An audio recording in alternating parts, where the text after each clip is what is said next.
Hello everyone, Assalamu alaikum. Myself Shati Shekdar and welcome to my another new blog. বিশ্বের যে প্রান্তে বসে আজকে আমার এই ভিডিওটা দেখছেন না কেন, সবাইকে জানাই আন্তরিক শুভেচ্ছা এবং অভিনন্দন। সবাই কেমন আছেন? আশা করি সবাই ভালো আছেন। আল্লাহর রহমতে আমিও ভালো আছি। বরাবরের মতো নতুন আরও একটা ভিডিও নিয়ে আপনাদের সামনে হাজির হয়ে গিয়েছি। আজ বাসায় বানাবো মোমো। তো সেই মোমো বানানোর প্রস্তুতি চলছিল। তো যেরকম পেরেছিলাম ঠিক সেরকমই শেপে কিন্তু আমি মোমো বানিয়ে নিয়েছিলাম। তো যাই হোক, শেপ যেরকমই হোক, মোমোটা খেতে কিন্তু খুবই অসাধারণ হয়েছিল। তো মোমো বানিয়ে এখন কিন্তু আমি এখন পানির ভিতরে ভাপে দিয়ে দিয়েছি। অনেকে স্টিমারে দেয়, তো আমার স্টিমারটা আসলে এখন হাতের কাছে নেই, যার কারণে আমি পানিতে এটাকে একটু সেদ্ধ করে নিচ্ছি। অলরেডি আমার মোমোটা হয়ে গিয়েছে, আর এটাকে এখন আমি ঢেকে একটু গরম অবস্থায় রেখে দিব, যেহেতু ইফতারের পরে খাবো। তো এদিকে চলে এসেছি বিকালের রান্নায়। তো এই তো এখন শোলা চিংড়ি মাছ রান্না করব বিকালে, যেহেতু আজকে কিন্তু আমার বাসায় মেহমান আছে বলে রাখি। তো মেহমান বলতে আমার খালাতো ভাই, ওরা চলে এসেছে, আর ওদের জন্য কিন্তু আজকে একটু রান্নাবান্নাটা বেশি করেছিলাম, যেহেতু ও বিদেশ চলে যাবে। এর আগে কিন্তু বিদেশ যাওয়ার ব্লগটা আমি আপলোড করে দিয়েছি, অবশ্যই দেখে নিয়েছেন আপনারা। তো যাই হোক, এদিকে কিন্তু আমি শোলা চিংড়ি মাছটা খুব ভালো করে ভেজে নিচ্ছিলাম। আর আমার কিন্তু শোলা চিংড়ি মাছটা খুব বেশি পছন্দ, অন্যান্য মাছের চেয়ে কিন্তু আমি এই মাছটা বেশি পছন্দ করে থাকি। তো যাই হোক, এদিকে শোলা চিংড়ি মাছটা খুব ভালো করে ভেজে আমি কিন্তু রান্না করে নিয়েছি। আর রান্নার পরে কিন্তু এরকম অবস্থা হয়ে গিয়েছিল। লাস্টে আমি একটা আলু দিয়ে দিয়েছিলাম, যেহেতু নূরের জন্য। নূর একটু আলু খেতে খুব বেশি পছন্দ করে, আর সেটা মাছের পাশে দিলে তো কোনো কথাই নেই। অন্যদিকে কিন্তু আমি ডাল রান্না করেছিলাম আম দিয়ে। হয়তো অনেকেই জিজ্ঞাসা করতে পারেন এই সিজনে আমি আম কোথায় পেলাম। আসলে আমটা আমার ডিপ ফ্রিজে সংরক্ষণ করা ছিল। তো যাই হোক, এদিকে আমি পোলাও রান্না করে নিয়েছি। তো বাসায় মেহমান থাকার কারণে কিন্তু আমি আসলে এইভাবে ডিটেলস রান্নার ভিডিওটা করতে পারিনি, খুবই তাড়াহুড়ো করছিলাম। আর যেহেতু রমজান মাস, আর এই ভিডিওটা যখন করেছি তখন কিন্তু আমি রোজা ছিলাম। তো যাই হোক, রোজা রেখে কিন্তু রান্না বান্না করা, ভিডিও করা খুব বেশি প্যারা হয়ে যায়।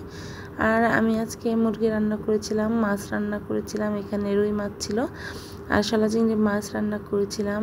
আর যে আপনার কাঁচা কলা থাকে, মানে কলার যে মোচা, সেই মোচা ভাজি করেছিলাম। তো রান্নাবান্না কমপ্লিট করে কিন্তু আমি এখানে চলে এসেছি সন্ধ্যা ইফতারিটা তৈরি করতে।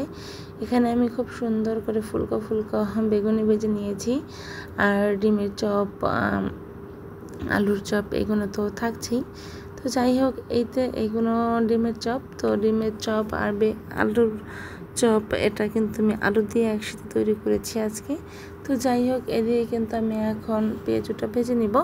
তো পেঁয়াজুটা আমি আগেই মাখিয়ে তারপরে রেডি করে রেখেছিলাম, আর এখন একটু আলতো হাতে মাখিয়ে নিচ্ছি। তো যাই হোক, সব দিয়ে কিন্তু একটা রাঁধুনির খেয়াল রাখতে হয়।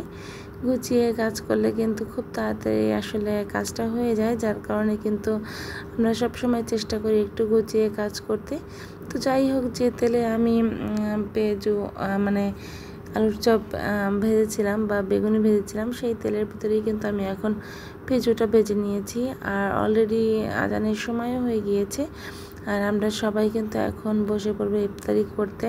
অলরেডি আমি সব ইফতারি কিন্তু গুছিয়ে রেখেছিলাম এই দিক থেকে। আর আমার খালাতো ভাই, ওরাও চলে আসবে এখন অলরেডি। তো সব কিছু গুছিয়ে আমি সবারটা প্লেটে করে গুছিয়ে দিচ্ছিলাম, আর ফল কিন্তু অন্য একটা প্লেটে দিয়ে দিয়েছিলাম। তো সব মিলিয়ে কিন্তু আমাদের আজকের ইফতারিটা খুবই ভালো হয়েছিল। পরিবারের সবার সাথে কিন্তু ইফতারি করতে অনেক মজা, অনেক ভালো লাগে। আমি কিন্তু আজকে এই স্যুপগুলো ভুষি দিয়ে কিন্তু আজকে লেবু দিয়ে শরবত তৈরি করেছি, আর সেটাও দিয়ে দিয়েছি। সামনে কিছু শসা কুচি, পেঁয়াজ কুচি এগুলো রেখেছি, কারণ আর মুড়ি মাখায় কিন্তু এগুলো দিলে বেশি টেস্ট হয়, বাবা বলছিল। তো এই থেকে কিন্তু আমি সব একেবারে গুছিয়ে রেখেছিলাম। তো যাই হোক, এদিকে ইফতারি করে কিন্তু আমরা সবাই মিলে আবার কিন্তু মোমোটাও খেয়ে নেব। তো এদিকে আমার ক্যামেরাম্যানও কিন্তু সব কিছু গুছিয়ে নিচ্ছিল।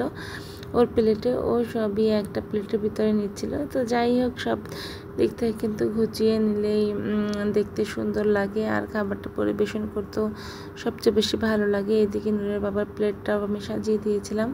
নূরের বাবা কিন্তু খুবই সিম্পল, খুব অল্প ধরনের খাবার খায়, মানে ভাজা পোড়া তেমন একটা খায় না। তো যাই হোক, এদিকে কিন্তু আমি সব সাজিয়ে তারপর বসে পড়েছি নিজে, আর সবাইকে ডাকছিলাম যে এসো ইফতারে কিন্তু বসে একটু সবাই মিলে দোয়া করতে হয়। তো যাই হোক, সবাই মিলে ইফতারি করে কিন্তু পরবর্তীতে নামাজ পড়ে তারপরে এখন মোমো খাবো। মোমোটা কিন্তু আজকে বেশ মজা হয়েছিল। আপনারা বাসায় কে কে এরকম মোমো বানান, আর কারা কারা এভাবে মোমো খান বাসায়, সেটা অবশ্যই কমেন্টস করে জানিয়ে যাবেন। তো মোমোটার ভিতরটাও খুবই সুন্দর, চিকেনের পুরটা খুব মজা হয়েছিল। তো যাই হোক, আজকের মতো এখানেই বিদায় নিচ্ছি। সবাই সুস্থ থাকবেন, ভালো থাকবেন। আল্লাহ হাফিজ, টাটা।